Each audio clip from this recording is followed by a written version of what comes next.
Hey YouTubers, I'm Jacob and this is a how-to video for replacing the differential breather hoses on my 79 Bronco. So it'll be very similar on all Ford 70s era dent-side trucks. And if you're not subscribed to the channel, please smash on that subscribe button for more videos. All right, let's get into it.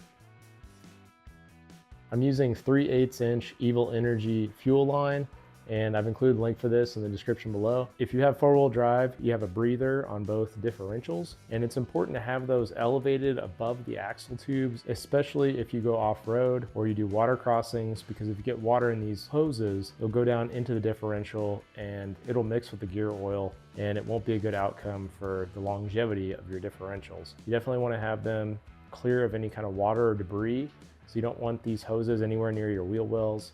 And it's best to get them as high up as you possibly can if you're into off-roading and you go across water crossings. So in the front of my Bronco, I have my diff breather just behind the brake booster. That's about as high as you can get it towards the front of the vehicle. I've heard of people actually running them up through the A-pillars inside their vehicle so they get them even higher up. I don't think that's really necessary unless you have a snorkel.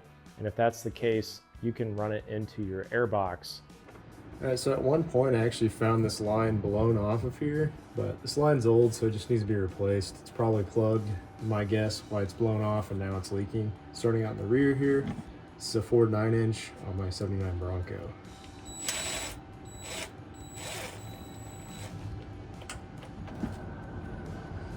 Oh, it's actually split. On the top side, there it is. Yeah. Wipe this down. It's pretty easy little connection. All right, now I'll just match this hose up with what I have and cut it to length.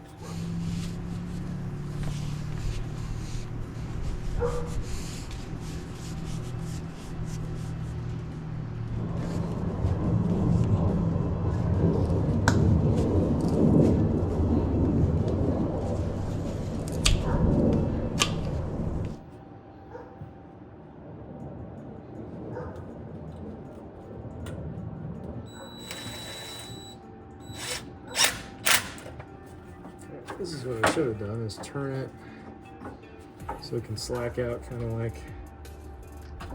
the old one was.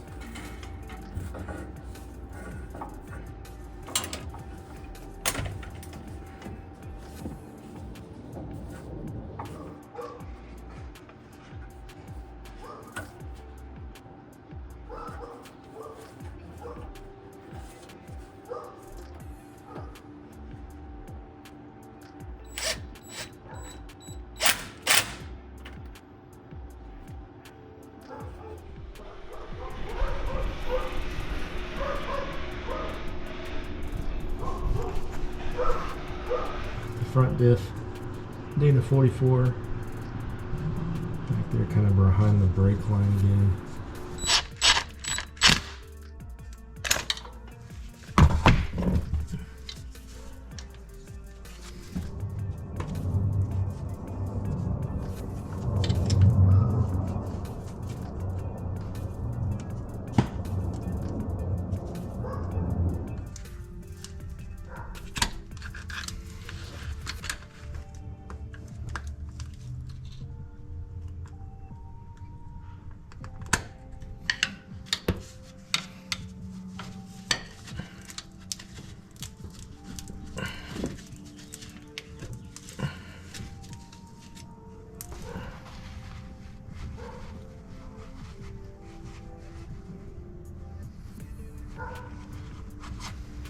Then we're using the worm gear clamp. It says right there, made in the USA. So I'm sure it's the real deal, and it should be good to go for another however many miles.